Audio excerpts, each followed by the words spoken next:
Bonsoir et bienvenue dans votre Avant-JT, un Avant-JT exceptionnellement politique ce soir puisque nous allons évoquer le débat d'entre-deux tours de l'élection municipale de Carros, une élection un petit peu hors saison. Le scrutin avait été annulé en 2020, à l'époque 31 voix séparaient les deux finalistes que nous retrouvons sur notre plateau puisqu'ils ont été qualifiés à l'issue de ce nouveau premier tour dimanche. Bonsoir Yannick Bernard. Bonsoir. Alors, vous avez été qualifié pour ce second tour avec 49,04%, je crois, des voix, presque le passage au premier tour direct. C'est exact. Vous avez donc face à vous pour ce second tour Charles Sibetta. Bonsoir. Bonsoir. Car un peu plus de 40% pour vous, et donc vous vous présentez sans étiquette. Oui. Vous vous présentez donc divers droite. Divers droite, tout à fait. Divers droite, tous les deux. Vous avez donc un écart de 31 voix à l'époque du moment où le scrutin avait été annulé. Cette fois-ci, il est un petit peu plus important, 450 voix. Est-ce que c'est quelque chose qui vous inquiète pour l'issue finale et qui vous rassure ? Alors, vous voulez, c'est moi qui commence ? Vous commencez. Eh bien, écoutez, moi, je prends ce gage d'avenir, puisque je le vois comme ça. En 18 mois, on a permis aux Carrossois de développer beaucoup d'activités, de se retrouver sur notre projet, sur notre programme et sur notre équipe. C'est ça ce que sont ces résultats de ce premier tour. Monsieur Sibetta, il y a du travail pour convaincre les électeurs ? Vous avez parfaitement raison. Ça ne m'inquiète pas. Mais en même temps, vous avez raison de dire qu'il y a du travail. On a du retard et on va tout faire pour le rattraper et rien n'est joué. Et je voulais quand même signaler que sur la ville nouvelle, nous arrivons largement en tête avec 47% des voix. Oui, il y a une cassure, on le verra, selon justement cette physiologie de Carros. Voilà. Qui est très différente. Ça nous rassure. En tout cas, ça a intéressé presque 60% des électeurs qui se sont déplacés pour ce scrutin. Une petite question quand même à chacun d'entre vous pour resituer le contexte. À l'époque, la justice avait décidé d'annuler ce scrutin, notamment par rapport au Ficanas Carrossois, qui était une feuille qui est parue plusieurs fois et qui vous mettait en cause. La justice a estimé que vous n'aviez pas l'occasion de réagir à ces mises en cause. On ne saura en revanche jamais qui était derrière ce Ficanas Carrossois, puisque la justice a classé sans suite. J'ai envie de vous poser la question à l'un et à l'autre, de savoir si vous le regrettez, peut-être. Moi, personnellement, je le regrette, puisque c'est moi qui ai porté plainte. Et je suis tombé, c'est vrai, sur une juge d'instruction absolument remarquable, qui a absolument tout fait pour essayer de remonter à la source.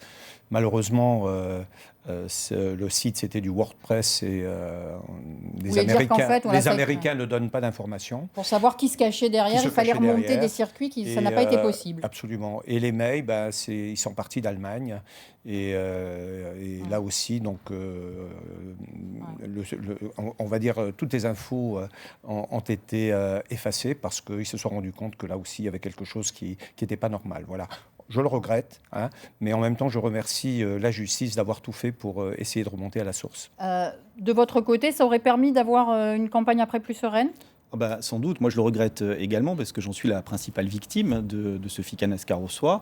Maintenant, l'enquête est close. Vous savez, nous on a pris cette difficulté comme une péripétie supplémentaire sur ces 18 mois de mandat. Ça n'a pas été la seule sur laquelle nous avons dû réagir.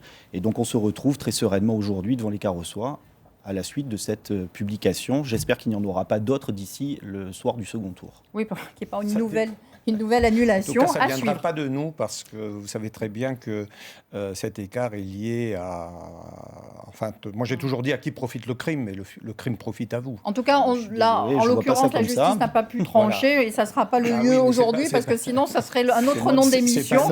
Ça serait un autre d'émission. En tout cas, bien évidemment, l'un et l'autre, vous me dites que vous n'êtes pas, ni vous ni vos équipes, à l'origine de ce Ficanas. Pour le reste, peut-être une autre émission sur le sujet.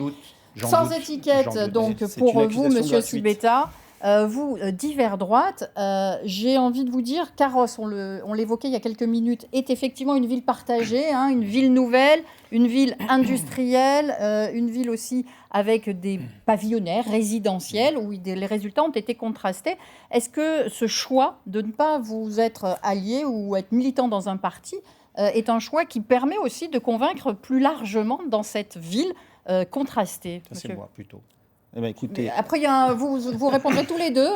Écoutez, par je rapport commençais à ça, aléatoirement par M. Bernard. Moi, j'ai toujours affiché cette couleur politique de divers droite.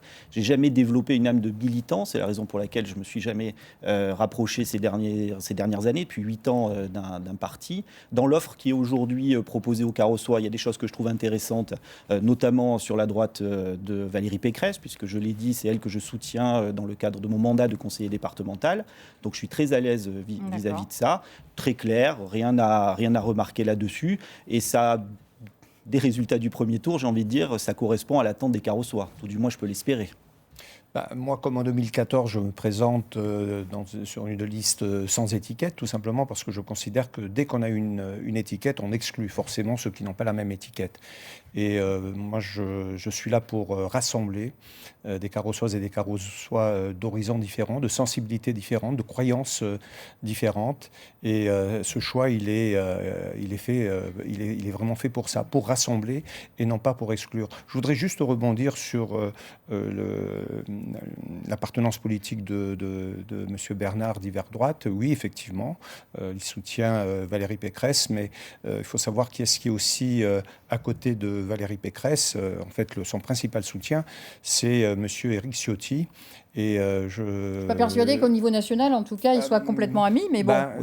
Oui, mais ils sont dans le même parti, on va dire. Le principal soutien de M. Bernard, c'est Éric Ciotti. Et on connaît la proximité de M. Éric Ciotti avec M. Zemmour.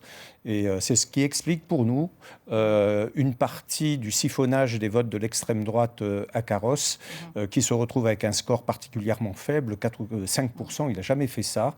Et il y a environ 10% qui ont été récupérés par M. Bernard. Le Rassemblement national, M. Dutiel n'a pas appelé ses électeurs à choisir entre vous deux. Je parle des électeurs, moi. Je parle des électeurs, je ne parle pas d'un parti. Et c'est pour ça que nous appelons à un front républicain, justement. Un front républicain contre un divers droite. C'est quelque chose de fantastique. Alors, mais Carrosse a des aspects singuliers. Mais vous savez, ce type de remarque, ça caractérise le sens du raccourci de mon opposition et là de mon concurrent principal depuis 18 mois. Ce qu'il faut entendre aujourd'hui, c'est quoi ? C'est qu'on va reprendre juste un peu de passé. Il nous reste 13 minutes d'émission, d'ores et déjà. Second tour des départementales. Si vous voulez qu'on parle aussi du projet. Second tour des départementales, je me retrouve face au Rassemblement national.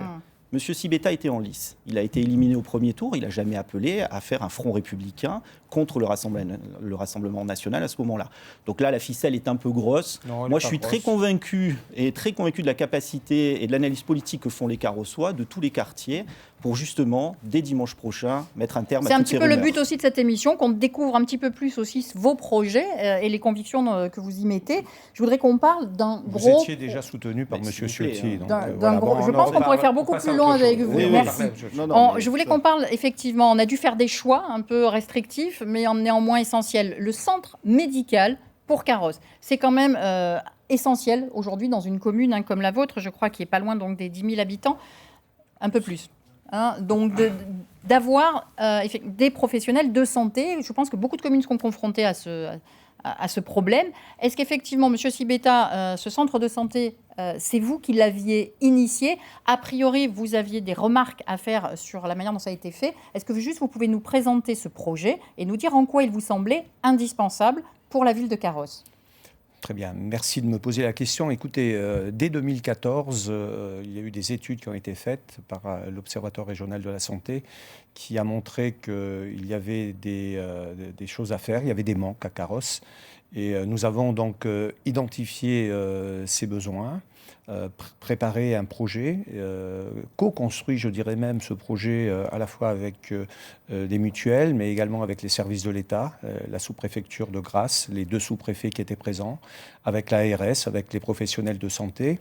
Et nous avons, à partir de là, donc, choisi un mode de gestion certes innovant, qui est celui d'une société coopérative d'intérêt collectif, une SIC, qui a été autorisée depuis 2018.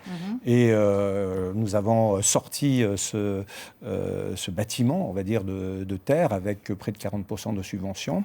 Il ne restait plus qu'à l'ouvrir. Et depuis 18 mois maintenant, on attend qu'il ouvre. Il est toujours fermé. Moi, j'ai quelques explications. C'est vrai que mon concurrent nous a toujours dit que la santé, ce n'était pas une compétence de la mairie. Il faut savoir qu'il y a 1/5 des centres de santé sur 400 en France qui sont gérés par des municipalités. Ça prouve que d'autres se sont préoccupés de cette problématique. Et puis, il avait voté contre. Donc, je comprends qu'une fois élu, il n'avait pas vraiment envie d'ouvrir ce centre de santé pour lequel il avait voté contre. Et depuis, moi, j'ai demandé à ce qu'on travaille ensemble pour l'ouvrir et j'ai eu aucune réponse. Monsieur Bernard, vous avez fait part de vos positions sur ce centre de santé dans un clip. Tout à fait. Et vous dites quoi, en fait? Qu'est-ce qui vous dérange dans ce projet? Alors, plusieurs choses. La première chose que j'ai à vous dire, c'est que le plus facile a été fait. Le plus facile, c'est de construire un bâtiment. Quand on fait de l'investissement, on a d'ailleurs de lourdes subventions qui peuvent nous être accordées par un certain nombre d'opérateurs, ce qui a été le cas sur le centre de santé.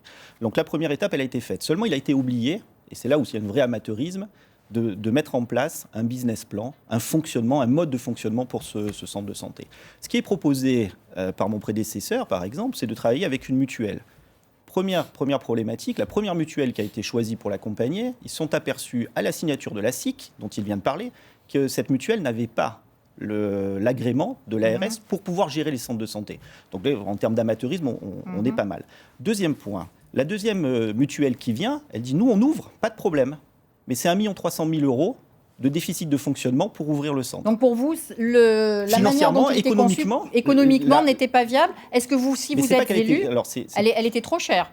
C'est le modèle les finances de la commune ne permettent pas d'absorber ça. Alors est-ce que si vous êtes élu dimanche prochain, vous le fermez, ce projet? Ah non, pas du tout. Je me suis déjà beaucoup exprimé là-dessus. On va l'ouvrir, mais on l'ouvrira en respectant les règles. C'est-à-dire qu'on va faire une publication d'un cahier des charges pour trouver un opérateur. Donc on a déjà beaucoup travaillé sur cette notion-là, pour avoir des offres et des propositions qui seront présentées au Carrossois. Moi, mon objectif aujourd'hui, c'est de l'ouvrir. Aucun maire de France, avec cette pénurie de médecins, peut comme on me le dit, rester dans son bureau en disant non, je ne veux pas l'ouvrir parce que j'aurais voté contre. En tout cas, vous changerez la manière dont les modalités ont été prévues. Tout à fait. Et derrière, la chose qui est pour moi la plus importante, c'est que le vote contre, il est lié à un élément très important, c'est sa localisation. Sa localisation, ce bâtiment, à la fin, nous aura coûté 4 200 000 € quand même. C'est quand même une somme colossale.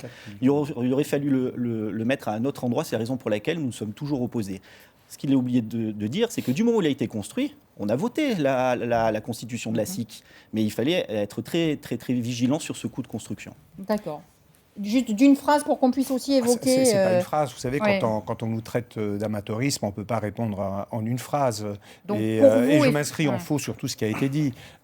D'abord, le projet a été effectivement construit, présenté systématiquement à nos partenaires, donc à la fois à l'ARS, au sous-préfet, nous avons obtenu tous ces financements. Pour vous, il ne mettait pas les finances de la ville en danger? Non, absolument pas, absolument pas. Le choix de la SIC, justement, il a été fait pour permettre à une société coopérative d'intérêt collectif, c'est-à-dire qui regroupe à la fois du privé et du public, de gérer ce centre de santé comme peut le faire n'importe quelle société.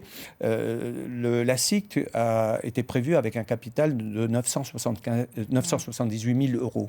Dans ces 978 000 €, 300 000 étaient prévus, et c'est ce que nous avons prévu d'apport au niveau de la mairie, 650 000 de la part de la mutuelle Auxance, et le reste, c'est du privé.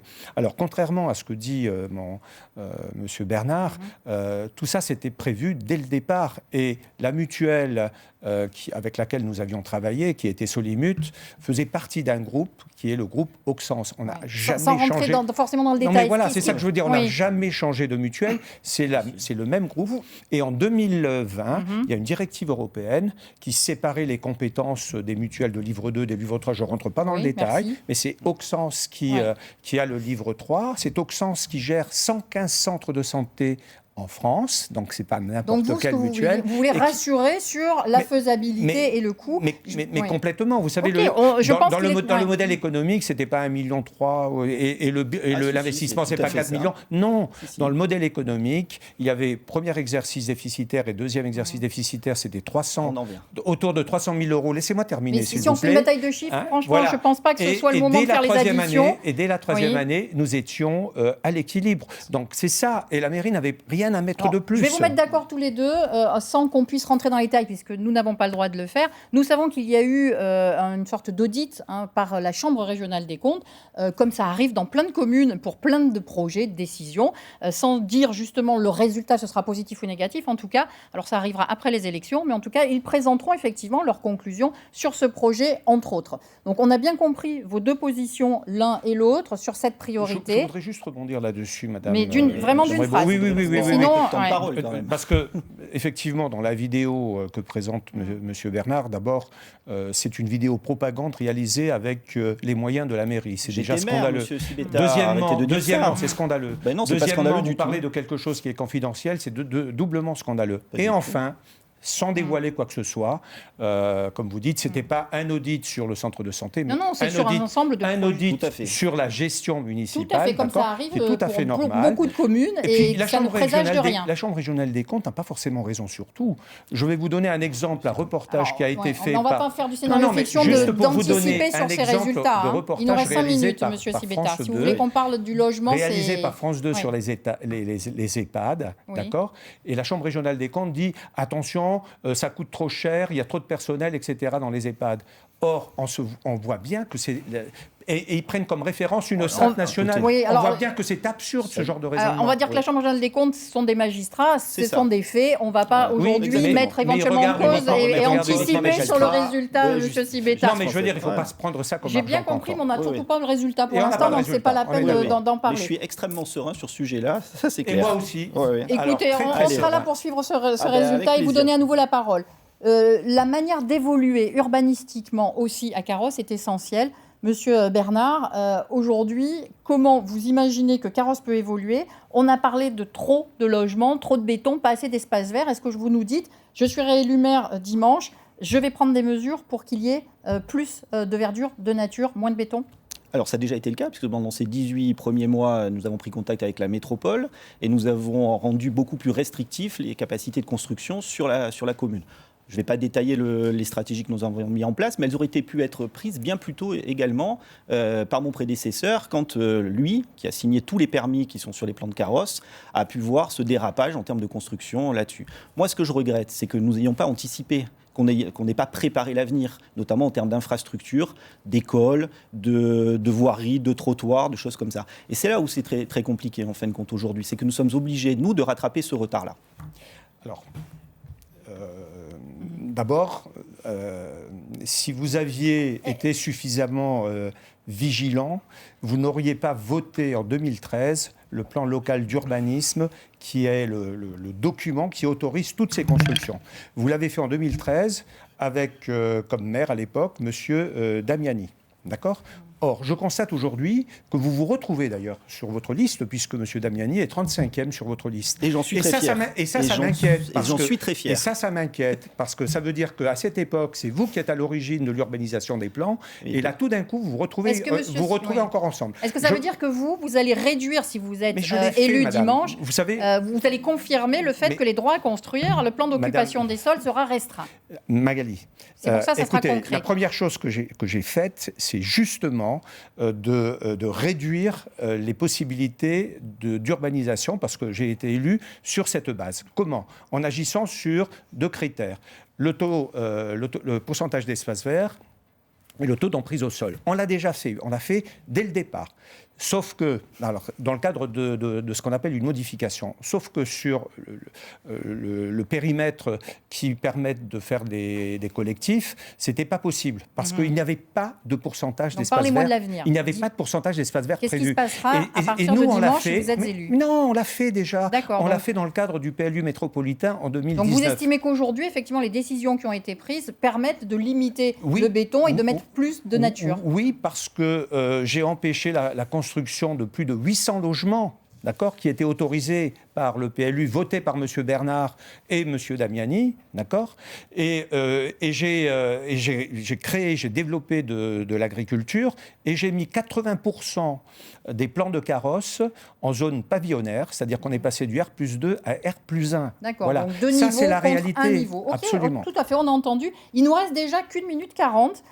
J'ai envie effectivement de vous demander, pour terminer, votre projet phare, parce que là, on a parlé de 2 aspects qui sont concernants pour tout le monde. Votre projet phare pour la ville à venir? Moi, c'est un projet qui englobe la totalité de la ville. C'est de réunir cette commune, puisque ces 18 mois ont été très, très difficiles. Pour la commune, il y a eu le Covid, il y a eu beaucoup de choses. C'est de réunir la commune autour d'un principe de sérénité pour qu'on puisse préparer l'avenir tous ensemble. Et pour moi, c'est ça qui m'importe. Moi, je suis très content de voir qu'il copie absolument tout. Il reprend nos projets et il reprend exactement nos phrases. C'était lors du débat de Nice Matin. J'ai terminé en même temps, rassembler et sérénité, c'est un petit peu collectif comme valeur. Non, il n'a jamais employé. Alors dites-nous, parce qu'il vous reste 20 secondes, M. Sibleta. 20 secondes pour que vous puissiez nous dire quel est votre souhait immédiat. Mais déjà, la sérénité, c'est important, puisque je l'ai dit lors de ce débat de Nice Matin, rassembler l'ensemble des Carrossoises et des Carrossois, c'est une évidence. Et surtout, finaliser les projets que nous avions initiés, et en particulier le centre de santé, le parc de la Tour, et puis d'autres projets, puisque je ne vais pas les rappeler tous.